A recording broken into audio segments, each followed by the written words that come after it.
Hey guys, to help run the forums, host the website, and travel, we've introduced a universal service fee for in-depth coverage, including this video. My goal is to be unbiased and transparent. It's a privilege to serve you. This is not an endorsement. Let's get into it. A little chilly out here right now, you guys. We're burning the midline oil a little bit. The sun is going down, but it's a beautiful evening. I'm with Sam Townsend of Electric Bicycle Center in Fullerton, and we're looking at just a beast here. This thing is crazy. It's from a new company, at least for me, FTH Power, and this is the X2-F, X2 probably like ×2 with those batteries, F, fat tire, Abyss. That's what they call this thing, man, and it's quite the fat bike, right? Like, there's one motor back here, 750 watt MXUS, fat tire specific, so it's a little bit wider. This is a planetary geared motor. It's pretty zippy. Like, there's good amount of power there. I think they said like 80 Newton meters of torque on that.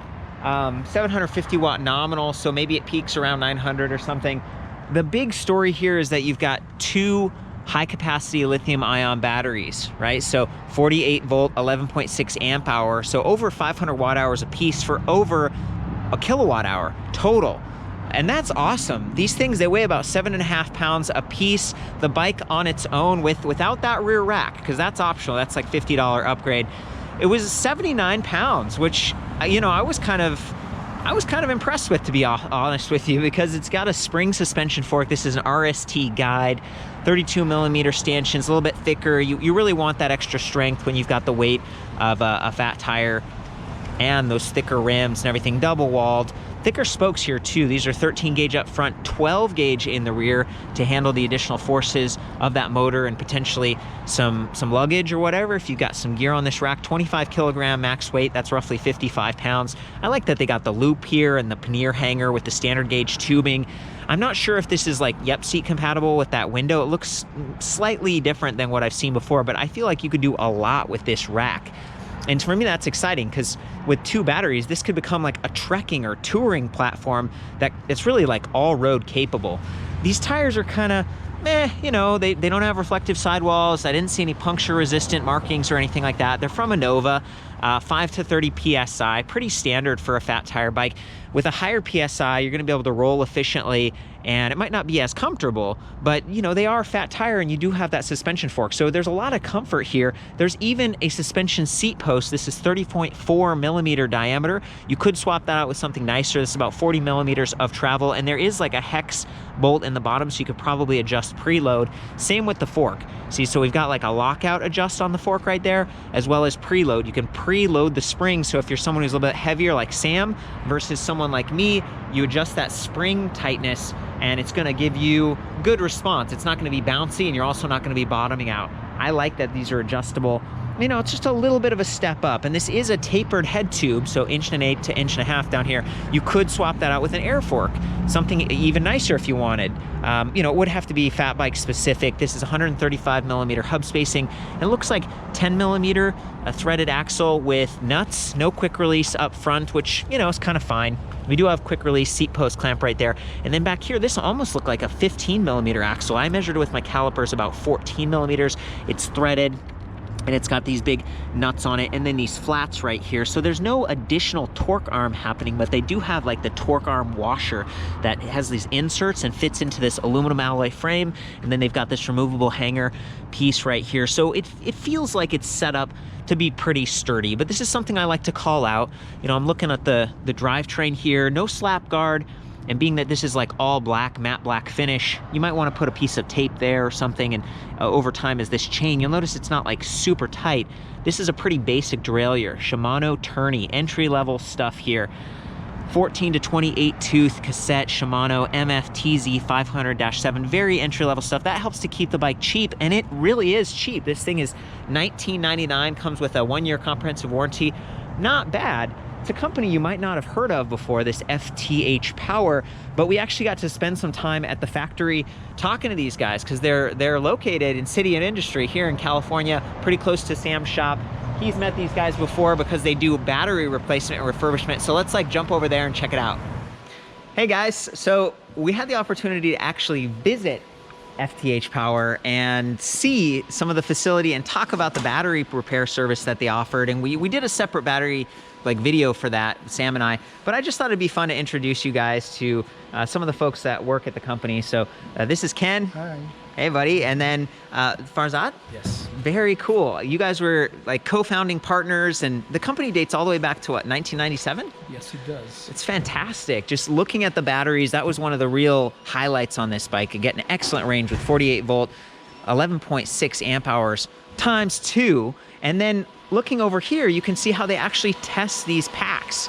And they run, it's like an impedance test, and you make sure that there's like a less than 5% difference, so you get like a lot of reliability. Yes. Longevity also. Longevity, So, lifetime. yes, Lifetime. Okay, I think that's something that I learned like when we were doing the tour earlier.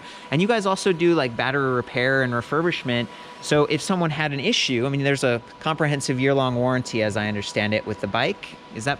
Yes, we have 1 year warranty with everything on the bike. But let's say it's 5 years down the road and you're like, hey, my batteries aren't going as far as I want. Then they could actually... They can send it to us and we can recondition the battery. And that's one of the services. Right. We can replace the whole inside part of the battery and with a new pack, with a new battery pack.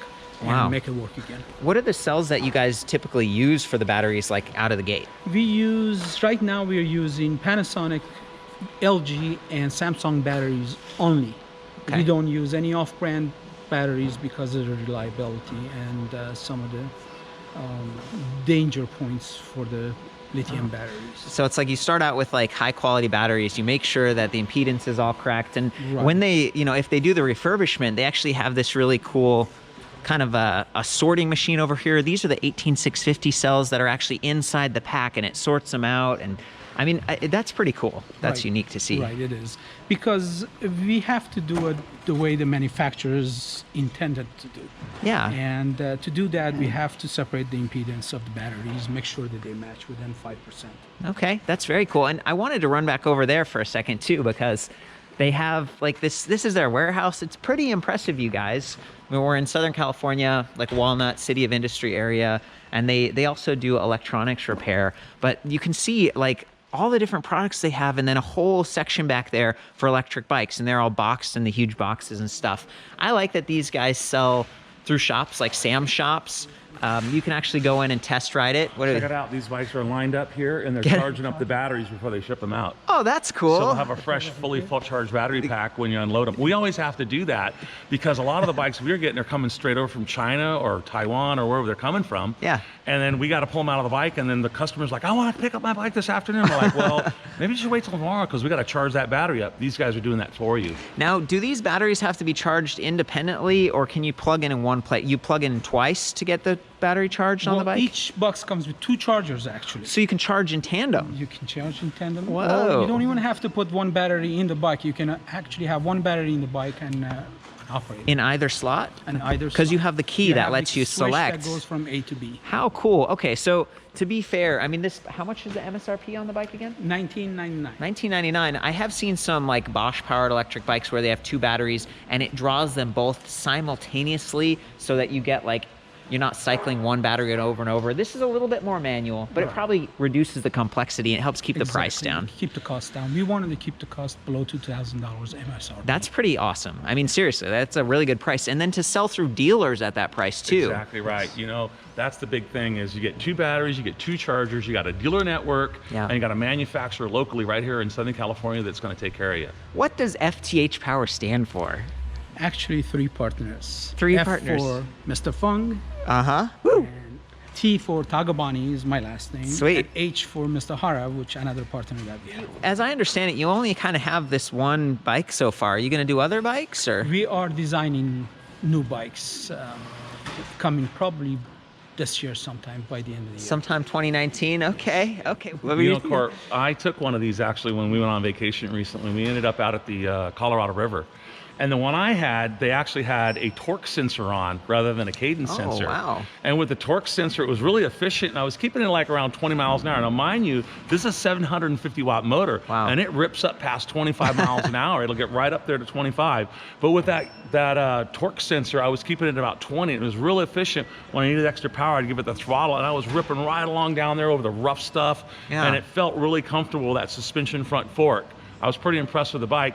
And by the time at the end of my ride, I hadn't even gone through one battery yet.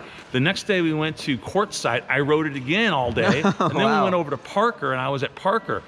By the time we got to Parker, I was finally ready to charge use that second battery. But my point is, range is phenomenal when you got the 2 batteries. And you don't have to be carrying that spare battery on the bike. So many customers come in and they want to buy a spare battery. Well, where do I put it? On a bag on the back, or a saddlebag, or panniers or something? This has the batteries built in. And I can think of a few other bikes, like A to B used to have, I think it was the Metro, and then the Octave that carried the 2 batteries, amongst others, like Reese and Mueller has a dual battery pack. But at a price point of $2,000, to have 2 batteries and that really extra range, it's amazing. It's awesome. And yeah, like Sam's saying, they're built onto the bike, and so the weight is low, it's centered. They're a little more sturdy, but I like that they're still pretty easy to remove, because sometimes fat bikes are super big, and so you might have to park that in your garage. The extreme heat, extreme cold can be tough on those lithium ion cells, so it's a good idea to kind of maybe take them off and keep them about half charged if you know you're not going to use them for months and months. Otherwise, just, you know. It is a heavier bike, I want to say. And what is the weight limit on your bike? What's your recommended weight limit for the bike? 240 pounds. Something like that, okay. That's about right. Yeah, that's pretty standard for the industry too, so I think that's great. And how much does the bike weigh? I remember it's 80 pounds. About 80 pounds? With the battery. Well, we're going to weigh it just to confirm We'll double check. And that'll be back at the site and everything, you guys. I try to measure it all independently, but it's fun to talk with the people who made the bike and get a little bit of the story. So thank you so much for spending time with us, inviting us out to your headquarters. And of course, thank you, Sam, for making the connections and everything. Wouldn't be possible without your help. I love supporting local manufacturers. That's what we're all about. Yeah, you guys are awesome. This was genuinely a ton of fun. Thank you. Thanks, guys. Thank you very much. Back to the review. Okay, guys, that was pretty cool, right? I'm just impressed with like how professional this company is, considering that at first glance, this is kind of a wonky looking bike. But I understand why. You know, if these batteries were any nicer and really fully integrated, the price would definitely be going up. You know, and you've got like the FTH Power. They're really doing a lot of branding here, like on the saddle, even I think up on the grips and the stem and everything. I like that it's a shorter, like really beefy stem. They got the locking ergonomic grips. These are mechanical disc brakes. I noticed that neither one of them have motor inhibitors. At first I thought the right one did, but that was the trigger throttle right here. So, you know, I like that they've got the rubberized edge, they got the integrated bell, but to me that was a bit of a surprise, because a lot of times when you've got a cadence sensor, this is 12 magnets, it's higher resolution, but we're dealing with a lot of power here. So I guess, you know, that's an area of possible improvement. At least the kickstand is positioned far out of the way, so you're not gonna like get pedal lock, pedaling backwards. They've done a lot in the way of proactively addressing like where the motor controller is. These battery packs, both of them being removable, both of them having USB ports built into the side. I haven't tested those ones, but I did test the one beneath the display panel up here, and it actually charged my iPhone. So I think this is 5 volt, 1 amp output. Not too bad. It's, you know, it swivels, not removable. And of course they've had to go with this bigger like thumb shifter up here so they could fit the trigger throttle. You know, trigger shifters wouldn't fit here, and that's something you see a lot with bikes that have pedal assist and throttle mode. And just coming back down here, maybe in the future they could have like a derailleur guard or something like that. We do have a threaded eyelet for adding maybe a fender, and it seems like there are fender braces here. So, you know, I actually saw a fender that might work with this, and perhaps the company's working on something like that. But if you had like a trunk bag or something, that would protect your back from splashes and things like that. It's something I think about. And then of course your pants as you're pedaling along, if you've got pants like I do today because it's a little chilly, I love that they've got an alloy guide, completely surrounds the chain so it won't bounce off, keeps everything on track. 44 teeth up there, and then again a little bit limited back here, 14 to 28, but they got these nice big Welgo platform pedals with the fixed pins.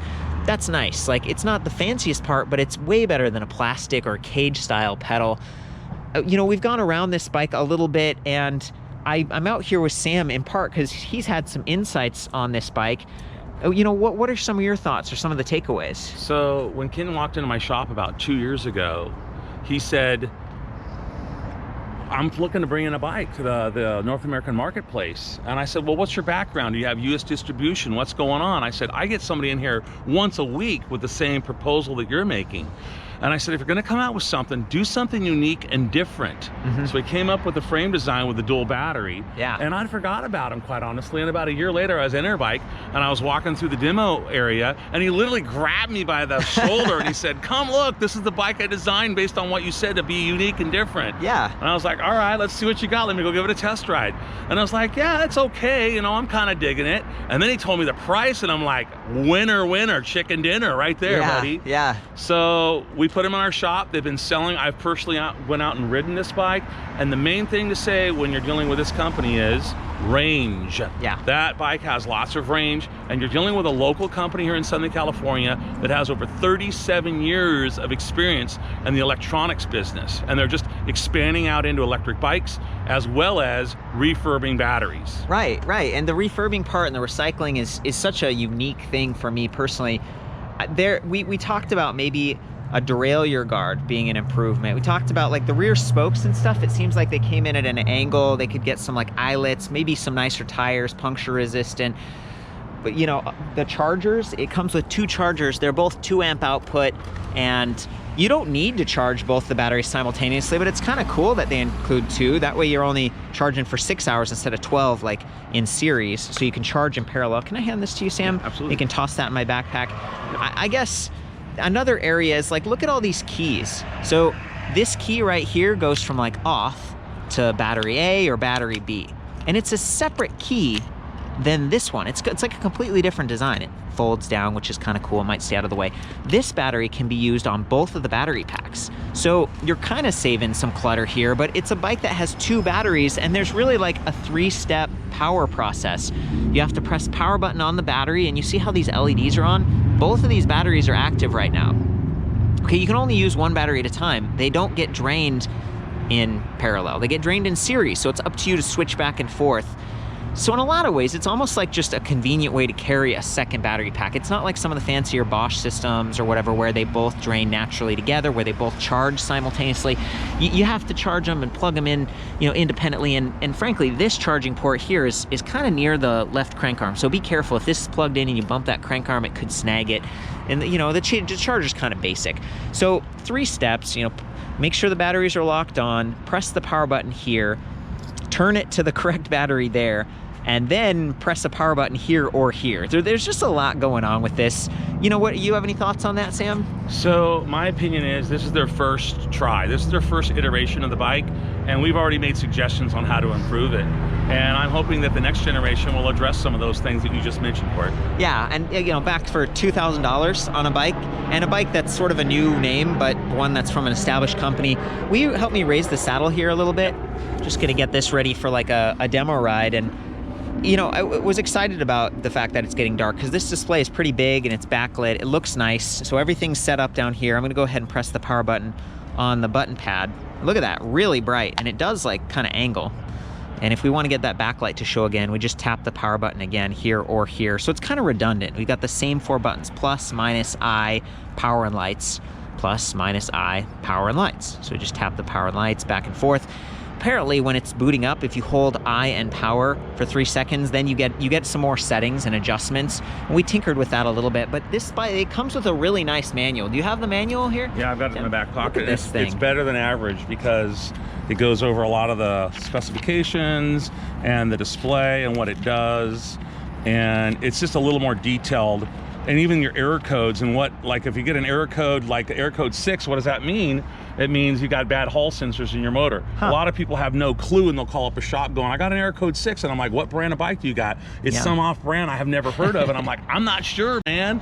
But in this case, you'd know exactly what's going on with your bike because it's all detailed in the manual. That's really nice. And it does seem like these guys sell direct, but the fact that they've built in a price where you can actually sell this as a dealer and make some profit is pretty amazing to me. Yeah, it's an 11.6 amp hour, 48 volt battery times 2. Wow. And being that the company is in the manufacturing business of rebuilding these batteries, they'll rebuild your battery pack for $300. Wow. So for $600, you get a fresh set of batteries. For $600, you can't even get one battery from a lot of the competition. Well said. That's what, and the fact that you can tap into that battery with the USB at 1 amp. So if you have an iPhone, that it'll work. That, to me, that was huge. So batteries, like all the way on this bike. The throttle is active at 0, and immediately when you turn the bike on, it seems to default at eco. But to me, that's awesome because I like to use throttle power sometimes. I don't necessarily want the cadence sensor to activate when I'm unexpecting it. So to me, this is a nice setup, but it's a little bit more advanced. So be careful with that throttle. Turn off the bike before you get off because it's always hot. Coming back to the button pad, it's semi-reachable here, and you got the bell and everything. So the cockpit is nice. This is a little bit taller though. So if you crash this bike, see how it sticks up? Even though this is kind of off-road capable, and maybe you lower the PSI to like 5, you could really ride this on the sand, and you could kind of go anywhere with this. Maybe carry an extra pump or something, and just have a real adventure. All your cargo. But if you did crash, to me, this is a little bit more vulnerable. So I'm just saying, be careful with that. We got assist levels on the left. You go down to off, up to Eco, Tour, Speed, or Turbo. The higher you go, the more juice you're going to get. A little bit more zip. Potentially higher speeds, and you were saying you've gotten up to like 25 miles per hour. Yeah, you can get this bike up to about 25 by just either holding the throttle wide open or pedaling really fast. One more thing on the battery cord, I don't want to forget this. Yeah. These aren't cheap batteries either. They're using Panasonic cells in here. Oh yeah. And again, it's really important to let people know, and there's all kinds of batteries out there. These are called Rientian batteries in China. That's the term that they use. And they're using this quality style? cell. Yeah, this style of battery Okay. is called, like they call one battery a silverfish, another one a frog, a dolphin, a shark battery. Yeah. This is literally called a Rientian. That's the term they use in China when there's probably 25 different brands or more that are using the Rientian style batteries. Thanks for that, Sam. And I mentioned the USB, but these are alloy encased. So over time, you might get some scratches on this black and everything. I like how nicely they match, but they're not gonna rust. It's a little bit more durable than plastic, and they've designed this frame to be sort of it's almost like mid-step, if you didn't have that battery, and apparently you can ride this bike with just one battery if you want. Yeah. I wonder if let's say you have a Juice bike or a Surface 604 bike or an Amigo bike, or so many companies use this same battery case. Exactly. That's right. Just make sure it's the short version, not the long version. Okay. I believe it's Juice Red that uses the shorter one, and companies like Smart Motion and Ejo use the longer one. Okay, so awesome. We need to stop on the battery because I don't want to forget the light is integrated in the front, meaning it runs off the battery and it points where you steer. It is on the lower portion of the suspension, so it might bounce up and down. It's not, it'd be nice if it was like, unsprung, connected to the frame. And apparently this does come with like an independent light, like a backlight, but it doesn't run off the battery. It's just a cheap, probably uses a AA or something. Sam said they hadn't installed it because it requires that the saddle be higher, and for a lot of people that's too high. Okay, and it might get blocked if you add the rack. So the rear light situation is kind of but at least they've got that nice headlight built in. And again, you just press the power light button to get that active. So we got speed in the middle. We've got 6 ticks on that battery infographic. We've got odometer right now. And if I press the I button, it cycles to trip meter, average speed, time, and then back to odometer. So that's kind of it. Like everything you need is within reach. We talked about the display. It's getting dark, so part of this is like, I kind of want to get on this thing and do a little ride. What do you think? Go for it. Gonna do it? Okay. So Sam's gonna hop on that bike. We might just cruise around the neighborhood for a second. I'm sorry we don't have like real off-road sections here to explore. I have ridden bikes like this, bikes from, I think, Volt Bike and then Rad Power bikes, like off-road in the sand, in soft sand, in Baja, like, I think it was Cabo. Went to Cabo San Lucas, and you really do have to lower the tire pressure if you want this to work on sand. But I feel like the weight distribution on this is pretty good, keeping the weight low and center, keeping the frame approachable. So if you're someone who really does want to go into loamy stuff or snow or sand, just really got to take that tire pressure down. So here we go. I'm going to mount up, take this up to turbo, so it's the most pronounced with that motor activation.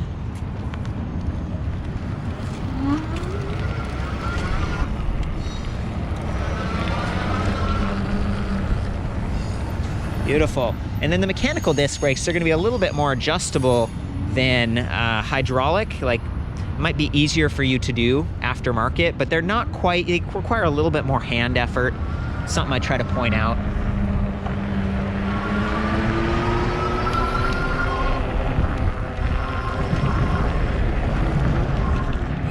Very steady because of that fat tire. Very comfortable, even on this really choppy section of road here. It's kind of the best we could find around here for off-road demonstration. And then of course I love the throttle. Just reach over here, get that nice thumb throttle going. And I kind of like that because if you slip off or something, it's not like a twist grip where you might accidentally accelerate when you're holding on tight if things get a little bit choppy.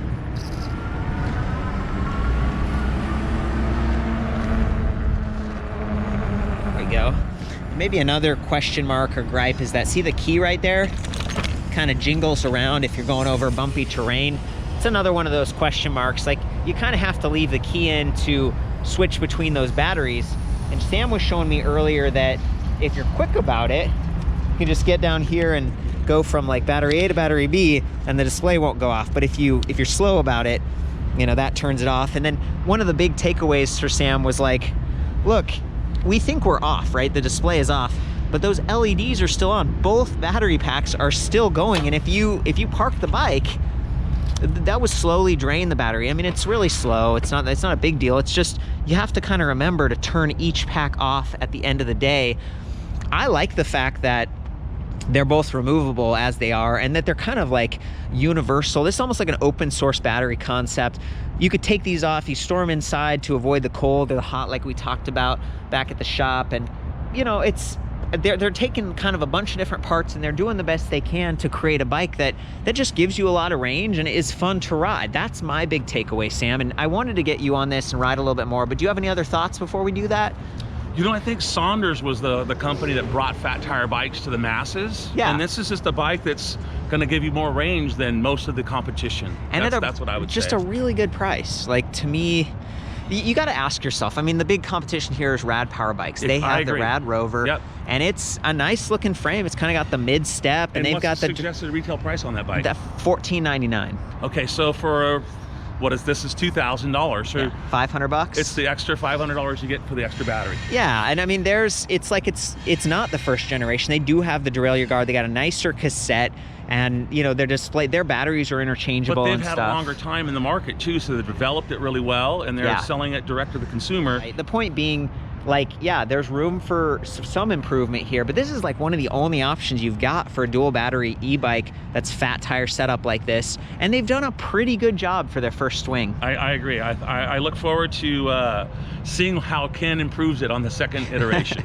So one other point, you guys, Sam was just talking to me. He says, you know, a lot of times I'll do a demo ride on this bike, and when you come back into the shop with the lights on, it is harder to see those LEDs, and that's when you forget to turn those batteries off. So just, you know, it's another reminder. Keep that in mind. It's one of the little cons that we're picking out here. And then it doesn't come with that rack, and it doesn't have room for bottle cage bosses. They don't have any down here.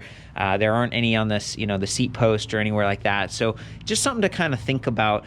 I really like that rear rack, and you were thinking it's $50? Yeah, I think they charge around $50 for the rear rack. Yeah, that'll be the retail price. It's a really, really nice upgrade. And you know, we've got some other fat bikes here. There's the Elux, and it does have the bottle cage bosses, and they've got the battery behind the seat tube, but it's a cruiser, you know, and it's got the different tires. So it really comes down to like, what kind of ride do you want to, you know, there's so many options these days, and it's just wonderful to see a new company and actually get to meet those guys. They were really nice. Yeah, these guys are, I think they're going to do well because of they're taking the whole market seriously. Yeah. You know, they're not just a fly-by-night opportunist making a quick buck. They're looking to get into this long term, it looks like. And hopefully we see that 24-inch one too, because they had the slightly smaller one. That's right. We should have brought that one, and I should have been riding that one next to you, or vice versa. Well, maybe we'll get to review that at some point in the future. Yeah. So. Oh boy, crowded parking lot. Nice to have those lights though, kind of keeping us visible right now. And then that suspension. So even if you are at higher tire pressure, you've got something that's going to be a little bit more comfortable. Yeah, let's just turn it and get up on the sidewalk here. Guys, I think that's about it. I've done my best to be thorough and give you a little bit of behind the scenes, kind of an adventure today. You know, big thanks to Sam, the Electric Bicycle Center. This is his shop. This is where I discover a lot of these cool bikes that are kind of, you just don't see them at a lot of places. And hopefully this is useful to dealers too, who might be looking for something a little bit different, or maybe tour guides, people who are like in, you know, Washington State, and they're like, we want to take people on an e-bike tour back country. We just had a guy come in here, and there's a place that's got a lake with like a 25-mile loop around, and people start walking it, and they get about halfway around the lake, and so he's looking to get a fleet of bikes. Wow. That'd be the perfect bike right there. Be a great setup. So you guys, I think that's about it. That's the FTH Power X2-F Abyss. For the full write-up, I'll see you back at ElectricBikeReview.com. Have fun out there. Be safe. We'll see you next time.